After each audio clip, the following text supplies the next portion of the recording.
Hi everyone, in this video we're going to take a careful look at thesis statements. Thesis statements are some of the most important sentences you'll write in your research essays and on your exam for this course, so it's worth taking a careful look through how to compose a strong thesis statement. So the main goal of your research essay is to persuade your reader of something. You've got a topic and you're formulating an argument about it and you're trying to convince your reader that your argument is correct. And the way you do this most effectively is through a strong central thesis statement that makes that argument. A strong thesis statement is almost always directly related to a strong essay. Of course, you can have a strong thesis statement in a weak essay, but it's almost impossible to think about a strong essay, a strong research essay that does not contain a strong thesis statement. It's really important that you understand how to construct an effective thesis statement. An effective thesis statement is usually one or two sentences that comes at the end of your introductory paragraph. So if we think about the inverted pyramid model of introductory paragraph, it starts off with the most general statement, works to the most specific statement. The most specific statement being one or two sentences, a one or two sentence thesis statement. We have two rough general types of thesis statements, the simple and the expanded thesis statement. These are very similar, they're related to one another, but they do significantly different things.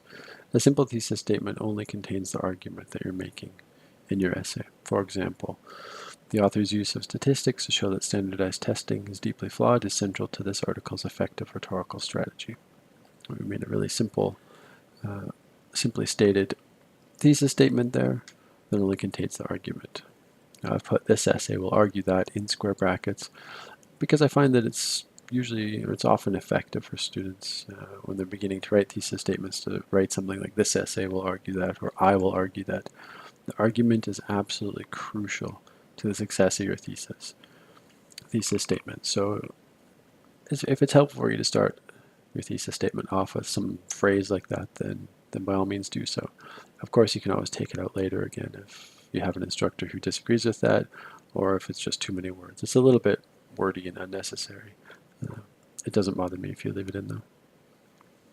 So the simple thesis statement only contains the argument you're making. The expanded thesis statement does something very similar. It contains the argument, but it also contains the main points that you're going to raise throughout your essay. And crucially, it contains those main points in the same order as they will appear in the essay's body paragraphs. That's why an expanded thesis statement is sometimes referred to as an essay plan. So we can take our simple thesis statement from the previous example and add some main ideas or main points into it. For example, the author's use of statistics to show that standardized testing privileges certain students, ignores cultural differences, and is an inaccurate representation of student learning is central to this article's effective rhetorical strategy. So we're making the exact same argument as we were before, but in this thesis statement, we're including some of the main points. And we're including them in the same order as they appear in the essay's body paragraphs. So the first body paragraph, if this were a thesis statement, would focus on the author's use of statistics to show that standardized testing privileges certain students, because that was the first thing mentioned in the expanded thesis statement. The second body paragraph would focus on the author's use of statistics to show that standardized testing ignores cultural differences, and perhaps unsurprisingly, the third body paragraph would focus on the author's use of statistics to show that standardized testing is an inaccurate representation of student learning. They'd be presented in that order because that's the order that they show up in the thesis statement. What's stronger, an expanded thesis statement or a simple thesis statement? That depends largely on your project, on the complexity of the argument that you're making, and on the complexity of the main points that you're focusing on. So for example, if you have three really long and complex main points that are hard to summarize, it might be hard to break that all down into a simple expanded thesis statement that you can present in one or two sentences. For most of your papers, because they're fairly short, I suspect that you'll be able to construct an expanded thesis statement fairly easily.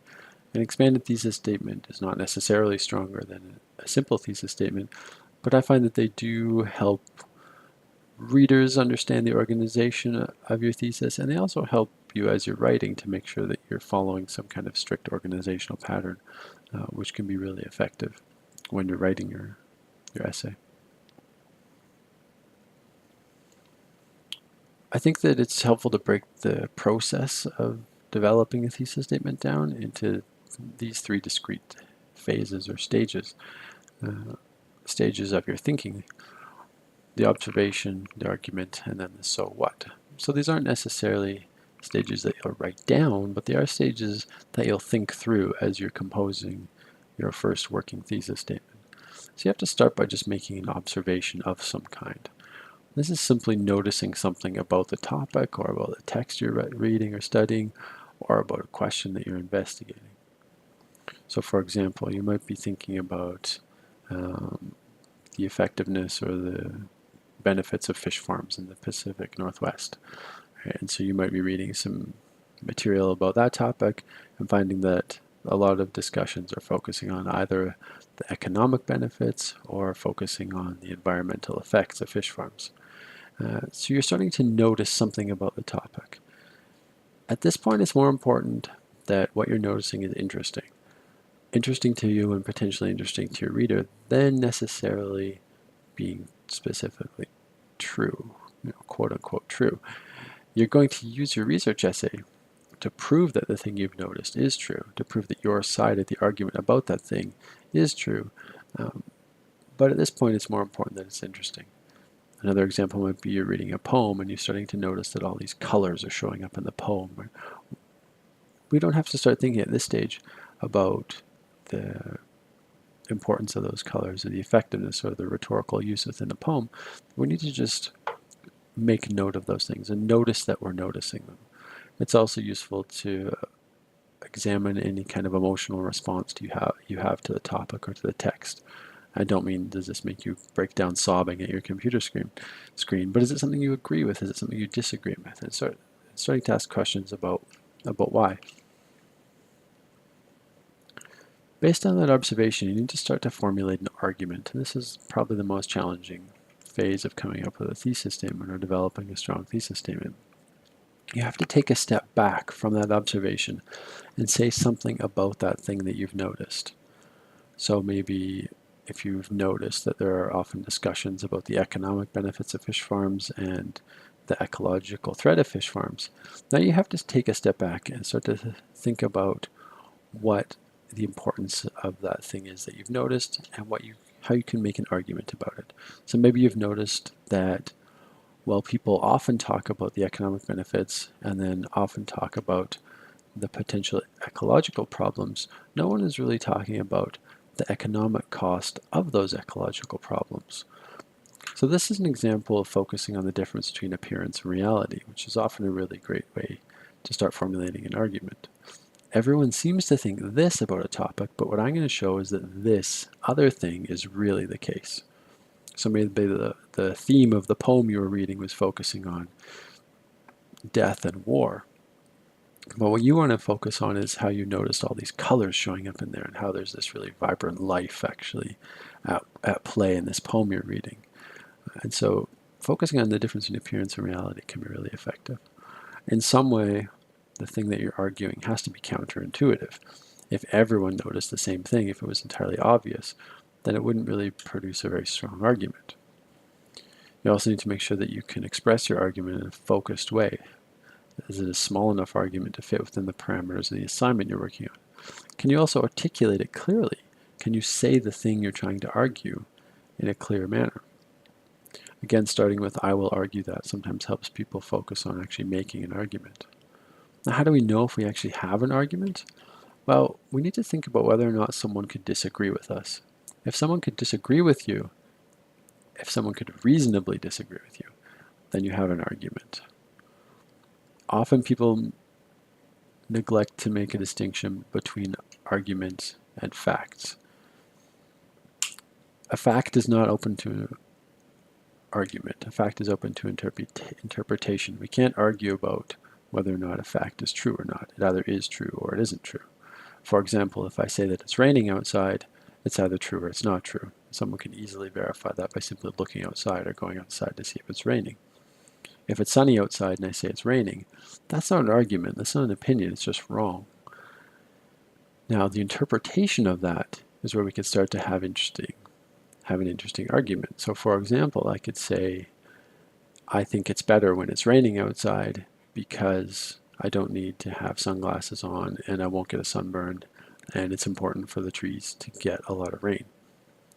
That's a particular argument based on the fact that it's raining outside. Now, someone else could disagree with me by saying, no, in fact, I think it's better when it's sunny outside because it's warmer and you don't need a jacket and you don't need to have an umbrella and you can play outside without getting wet and there's no mud and the roads aren't slippery. We have all these arguments against the claim that it's better when it's raining outside. We say, no, it's better when it's sunny outside. We can have an argument, not a particularly stirring or scholarly argument about that, but that is an example of a reasonable argument. Simply stating a fact, it's sunny outside or it's raining outside, is not an argument. So make sure when you make this move from the observation about the thing to formulating an argument that someone else could reasonably argue against you. There has to be another side to the thing that you're arguing. Moving from the argument, you want to ask yourself, so what? What is the importance of this thing that I'm claiming? If someone asked you, so what, could your thesis statement respond to that? Another way of thinking about this is asking whether or not it has a particular scholarly significance. Does it fit within scholarly discussions that you're reading about through your research process? Does it make some kind of intervention into the field or the topic?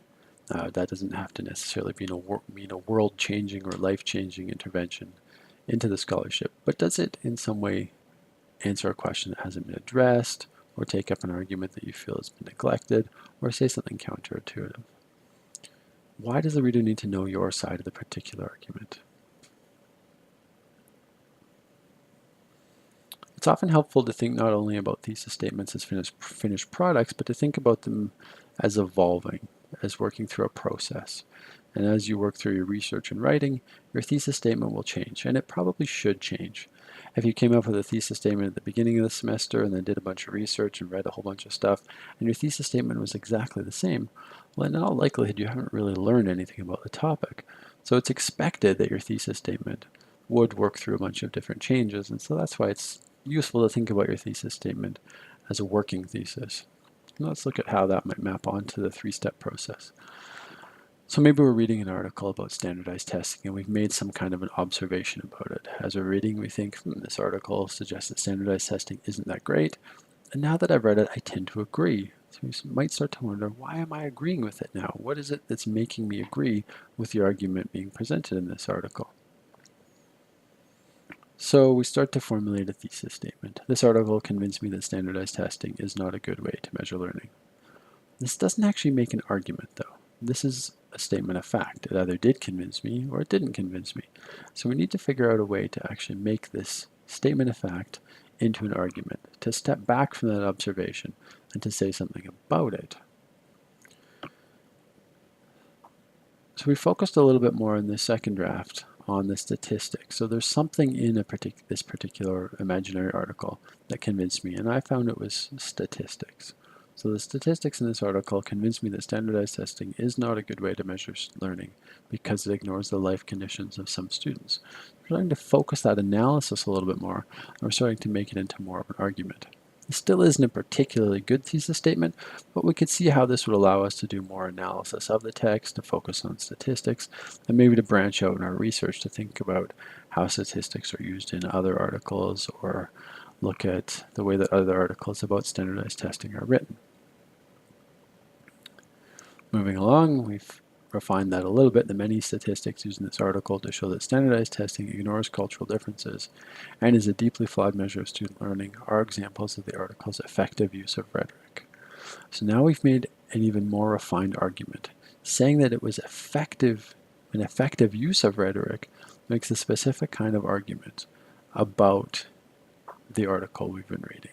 So if we say the statistics are effective, we're making an argument that someone else might disagree with. They might say, you know what, I found that the statistics were not an effective rhetorical strategy, and here's why. We're saying they are a rhetorical strategy, and here's where they were effective. There are a few vague sections in this thesis that we might think about tightening up. And we come to the final draft that you might be familiar with from the earlier examples. The author's use of statistics to show that standardized testing privileges certain students, ignores cultural differences, and is an inaccurate representation of student learning is central to this article's effective rhetorical strategy. So that's our expanded thesis statement example from before. We've got three really specific main ideas that we're going to focus on. The argument is clear. It's focusing on the effective use of rhetoric and saying that the statistics used are effective. Again, someone else could disagree with this by saying, you know what, in fact, it's the article's use of language that is effective in this case, or the article's use of examples, or there's a pathos-based strategy at work here that's particularly effective. But we're saying, no, you know what, it's the use of statistics that is effective in this one. So as I mentioned, the thesis statement can make or break your research essay and even your final exam. So focus on working through the three-stage process and focus on constructing a working thesis statement as you work through your composition and research processes.